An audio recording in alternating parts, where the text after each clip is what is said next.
Voltamos ao último bloco do nosso debate sobre a PEC 65, que fala sobre o licenciamento ambiental.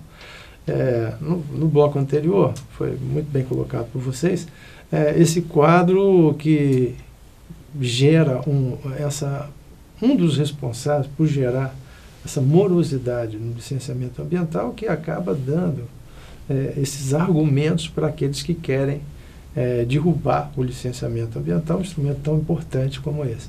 Mas a questão do setor público sempre se coloca, quando se coloca a questão de alguma ineficiência do setor público, se coloca, é mais médico, é mais fiscal, mais advogado, mais juízes, mais, enfim. E a gente sabe que o custo do Estado brasileiro é muito elevado. Então, outros mecanismos têm que ser pensados, como eficiência, autodeclaração e coisas que são instrumentos que são lançados em outros países, né? Porque hoje se tem um nível de desconfiança muito grande do empreendedor quando ele chega no balcão e aí se pede uma quantidade enorme de elementos, de certificados, certidões, isso, aquilo, outro, que não vão na prática, fazer com que, no campo, a eficiência ambiental, porque ambiente se vê no campo, né, seja efetiva. Secretária. É o que eu já havia colocado, né? A gente tem mesmo que avançar. A autodeclaração, eu acho válido. A Serra, a gente está buscando aprimorar, principalmente para licenciamento, que na verdade não deveria nem ser um licenciamento, que é uma dispensa de licenciamento, que hoje o pequeno empreendedor, porque geralmente é o pequeno, é quem tem um escritório, por exemplo, ele tem que ir até a secretaria para buscar uma declaração de dispensa, mas isso gera um processo e muitas das vezes isso é em decorrência de exigência bancária, porque se ele não tem a licença para pegar um financiamento, ele tem que pelo menos apresentar um documento do órgão de que ele é dispensado, embora isso já tenha na própria legislação municipal. Então a gente está avançando com um termo de compromisso, em que ele assina um termo de compromisso, minimamente ele junta algumas fotografias, alguns dos documentos básicos, né, do empreendimento dele, da empresa dele, e aí já sai esse documento, ele já leva esse documento dispensando a vistoria prévia. Porque uma das coisas que atrasa muito, seja a dispensa do licenciamento no âmbito do município, seja uma licença simplificada, ou seja um outro licenciamento mais complexo, é você receber aquela documentação toda, fazer vistoria, voltar, avaliar toda aquela documentação, exigir novos documentos, né? E aí, pela legislação, a Lei Complementar 140, você deveria fazer uma única exigência para o empreendedor. Isso não acontece, porque à medida que ele vai apresentando documentos, às vezes o documento não é completo, às vezes está faltando alguma coisa. Então, assim, são situações que a gente tem que aparelhar o órgão público, isso é indiscutível, nós temos que aparelhar, temos que qualificar mais o técnico, temos que qualificar, temos que ter mais equipe técnica, às vezes sim, às vezes não. Né? Mas há que se avaliar. E os procedimentos? Os procedimentos devem ser aprimorados? Devem ser aprimorados. Mas do lado de cá, né, o empreendedor, seja na consultoria que ele vai contratar, ele também tem que avaliar a consultoria que ele vai contratar para poder tocar esse licenciamento. Hoje, na Serra, nós temos mais de 50% dos processos paralisados por falta de cumprimento de alguma diligência pelo empreendedor, algum documento que ele deveria apresentar, ele não apresentou ainda. Então, tem mais de 50% de processos paralisados, aguardando que o empreendedor cumpra uma determinação do órgão ambiental para que a gente consiga prosseguir com o processo dele de licenciamento.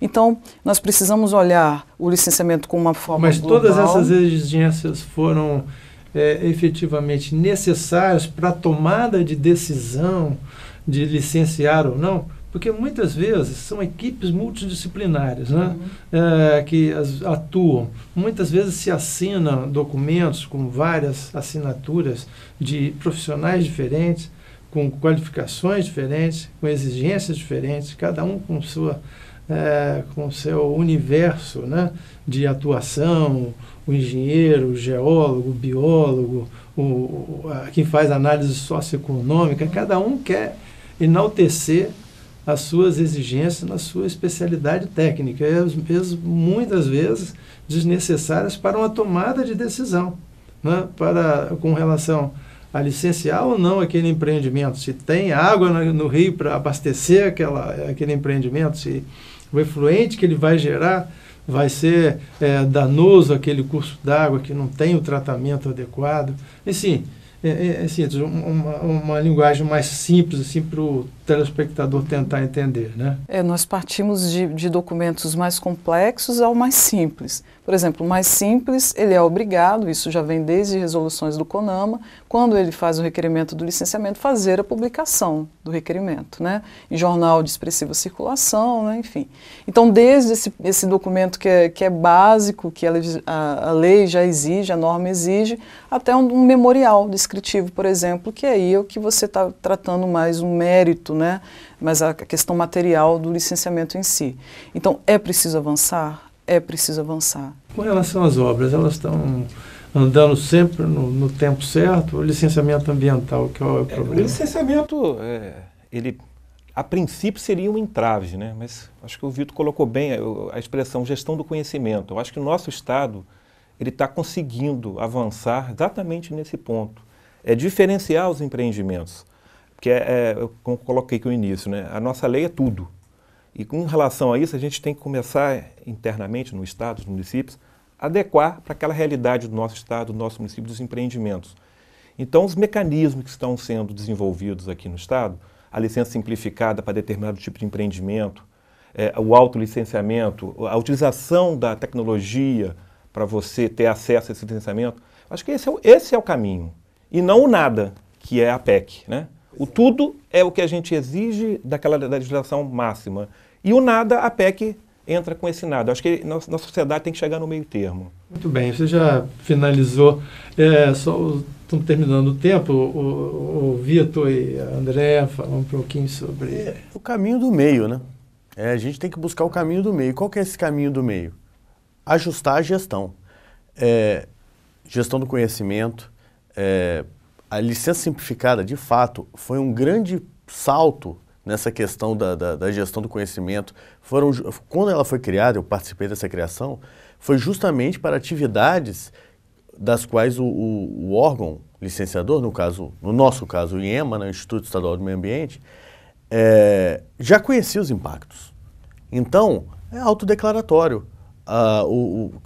Quem está requerendo a licença faz determinadas declarações, por exemplo, que não está em área de preservação permanente e obtém a licença.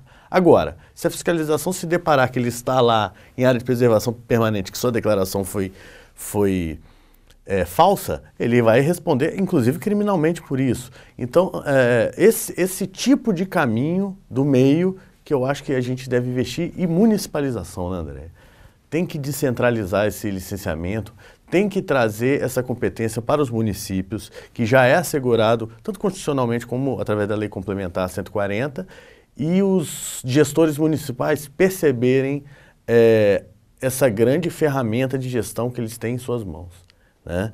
Se conscientizarem disso, e aí sim, eles podem até fazer o autolicenciamento, porque se o impacto é local e pequeno de uma obra pública, ele mesmo pode fazer o licenciamento e não vai precisar de PEC para isso. E a fiscalização é que vai efetivamente verificar se ele cumpriu ou não, né? Assim como essa avaliação dos consultores e da execução final do trabalho. Secretária, por último, nosso tempo acabou praticamente. PEC 65/2012, do jeito que está, não. Mas o debate é válido e nós precisamos avançar. Então, um recado para os nossos senadores, Ricardo Ferraz, Magno Malta, Rosa de Freitas, a posição que está saindo daqui do Estado é interessante, né? Contra a PEC 65.